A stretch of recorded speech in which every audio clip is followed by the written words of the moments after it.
So in this video, I'm going to show you how to take a concept, an idea that you have for an article, all the way through the content brief and the outline that you can then pass off to AI to write the article for you.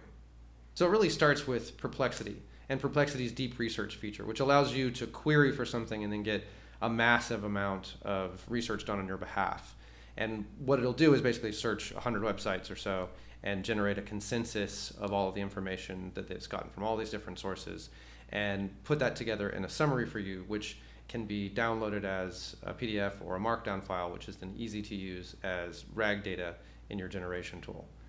In this case, what I did was I prompted Perplexity to answer a question about travel. So I'm writing an article for a travel blog on where I live, Puerto Morelos, and what it's actually like to live here versus what all the heavily propagandized travel advisories and crime warnings and so forth say. And I'm going to layer in all of the kind of, I guess I'd call it background research, the crime stats and so forth that I don't really want to take the time to look for manually. I'm going to have Perplexity do all that research, package it together into some data that I can feed into the AI generator, and I'm going to layer some of my thoughts on top of that as the information gain.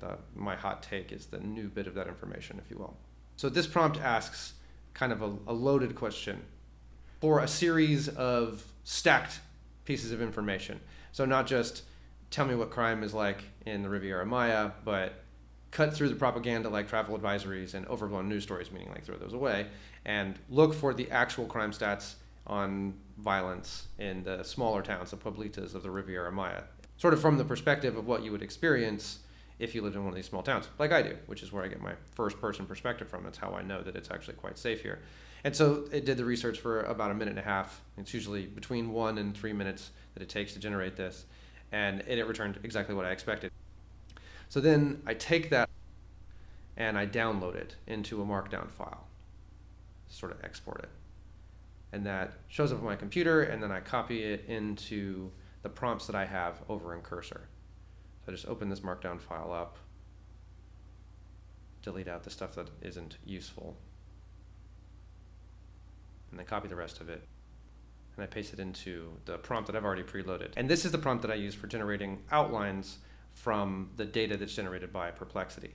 So I feed all the Perplexity data into ChatGPT with this prompt, and then it gives me back an outline with talking points in bullet points under each of the headings and markdown. And then I use that to actually generate the article. And I'll edit that a little bit between getting it back from ChatGPT and then putting it back in again to generate the article. I'll put some of my own thoughts and make some tweaks to the article in there. That's the human touch of this. But so far, this has been basically just automated and copying and pasting. So this prompt uses the role, goal, inputs, and constraints framework. And in this case, I'm saying the role is that they're a content creator and an SEO strategist. Their goal is to create an outline for an article, 1,000 to 1,500 words in Markdown, which we can use then in our generation prompt on the topic of, and then you're going to change this. So this is left over from the last article that I was creating. In this case, we would change it to be something like safety in the small towns in Quintana Roo, something like that. And then it goes on to say in the constraints that you should use H1 as the title, H2, H3, and H4 tags as section headings that provide useful context clues to the AI that will be generating this article.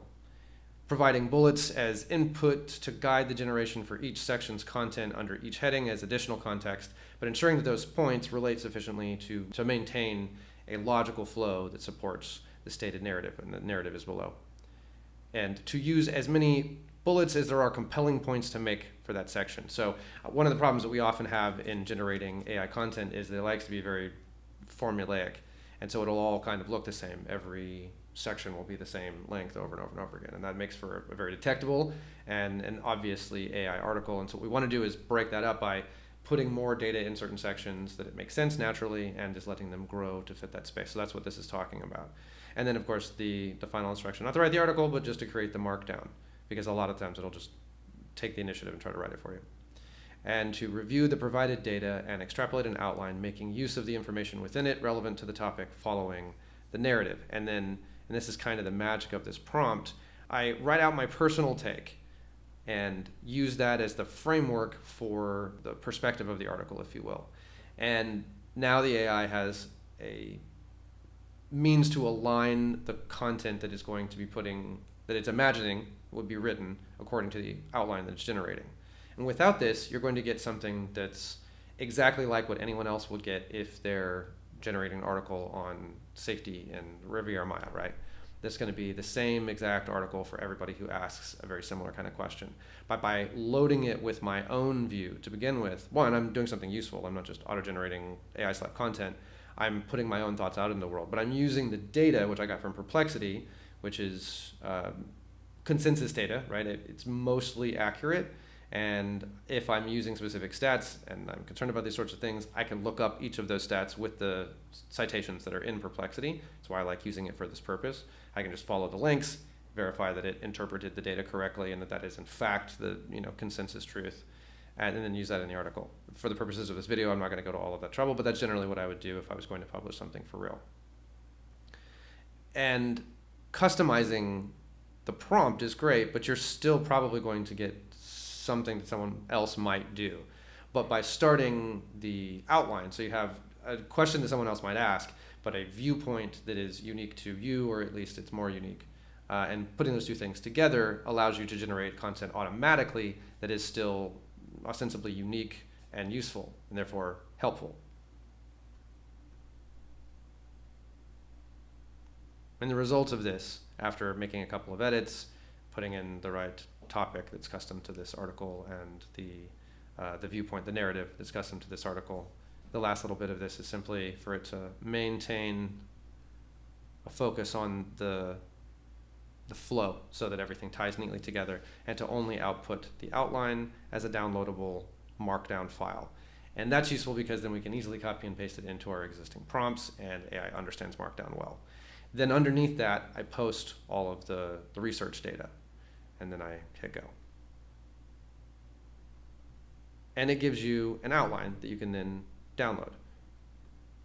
Opening in I like cursor, any text editor would do, and then paste it into your prompt. So I have a spot here for outline. And again, if you've watched any of these videos or you've heard me talk about this before, structure is super important in content prompts. My content prompt is super long. It's over 1,500 words. And it needs to be formatted so that there's a section for rules, and there's a section for writing style, there's a section for formatting. In these various different sections, I provide as much context about how I want it to be shaped, and how I want it to sound, and how I want it to flow, and so forth as possible. And so you can steal some of what you see on the screen here. And one of those sections is an outline. Another one of those sections is a style. So I'll find an article or a YouTube video that I like, the flow, the way that they're communicating, and then I'll copy the transcript, or I'll copy the article, and I'll run it through another prompt I'll share with you at some point, generating an assessment of that I then use to inform the writing style, the content language, content tone, and the other sections that I use for framing up what the article is going to sound like. And then I use formatting and style to show what it should look like. And then I paste in the article's outline so that it has a guide to go by. And then at the very bottom, I paste in the data as well. So you've got the data from Perplexity, the outline that was generated by ChatGPT from the data from Perplexity, and then a very complicated prompt talking about what you do and you don't do to sound the way that I want this content to come out. And that is the content generation prompt, all baked together. You simply paste that into ChatGPT and hit go, and then it'll write the article. So to sum up for today, what I've given you uniquely out of this video is this idea of generating outlines from Perplexity research data automatically using this prompt right here.